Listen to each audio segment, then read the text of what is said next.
Apologies, we're interrupting that program to take you to Perth, where Green Senator Scott Ludlam is speaking about the party's proposal to end negative gearing. Take negative gearing out of our tax system and remove that distortion in our property market.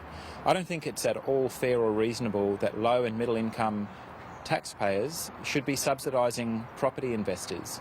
I've got nothing against property investment, but I don't think other people should be forced to subsidise it through our tax system. This is negative gearing is something that has been proposed to be removed in one form or another for many, many years, and we're acting on the advice of pretty senior economists, advocates, groups like ACOS, National Shelter and many others, who have been saying for years that negative gearing distorts our property market and it really privileges investors and prices first home buyers out of the market. So we believe it's a really important reform. Negative gearing has comprehensively failed as a way of introducing new supply into the Australian property market. What we would like to see is the $3 billion that this reform would raise over the next 4 years going into emergency accommodation for people experiencing homelessness and to getting families, 7,500 families, off the social housing waiting list around the country with new supply. So I think it's time for Mr Hockey to maybe open his eyes, take another look at the evidence, not just from the Australian Greens, but from people right across the housing affordability sector, and acknowledge also that the Australian Labor Party has said some encouraging things, particularly Mr Bowen in the last couple of weeks.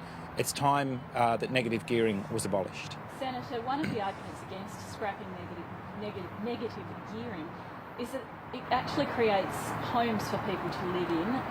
Why do you think that your plan would your plan actually continue to do that? Is it going to create more houses, or is it actually going to shrink the market?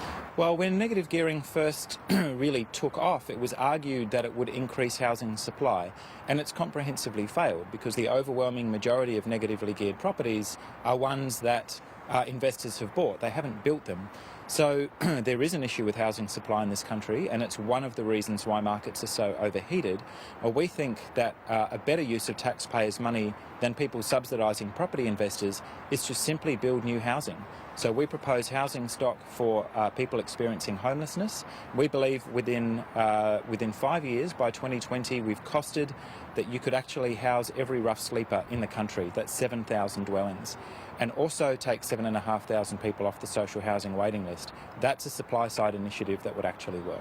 One of the other arguments has been that it would increase rents as investors try to make up the shortfall. Well, effectively, those arguments have been debunked. And we have a period in the 1990s when negative gearing was taken out of the system for a short period of time. And the mythology really is that it increased rents, and of course it did no such thing. Rents were going up in Sydney and Perth because of very, very low rental vacancy rates. They stayed flat in Melbourne, they actually went down in Brisbane. So we think the evidence is overwhelmingly in favour of scrapping negative gearing. Was that in the 80s under Labor? It was under Keating. So many mum and dad investors have made their wealth through negative gearing. Do you think the two major parties would be slightly hesitant to change anything to do with negative gearing because of the reaction they'll get from the public? Look, we've got no problem at all with property investment. It's just that people shouldn't be forced to subsidise it through their taxes. That's one of the reasons that we've proposed grandfathering arrangements, which say, effective the 1st of July, we think negative gearing should stop, but we're not going to penalise people who've already structured their financial affairs that way. Have you actually done any economic modelling on what impact your plan would actually have taking out negative gearing? Well, yeah, we have. So the Parliamentary Budget Office has modelled how much revenue you could raise, and they've modelled behavioural change for sort of the first 10 years of a scheme that assumes that the tax concession gradually unwinds over a period of 10 years or so. So what they estimated was that over a 10-year period it actually raises $42 billion. Now that can go back into hospitals and schools. Crucially, we believe it should go back into housing affordability. Another housing issue, on another real estate issue, is there a housing bubble, do you think, in Sydney and Melbourne?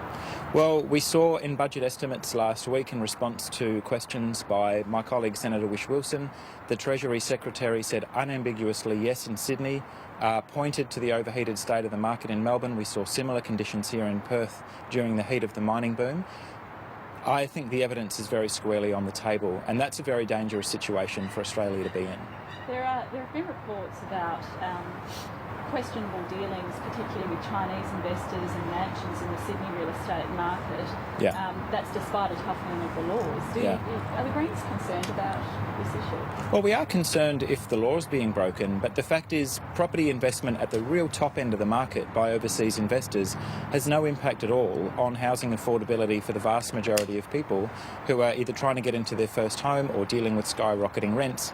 You know, the sale of mansions to Chinese investors is hardly going to affect them. Okay. On another issue,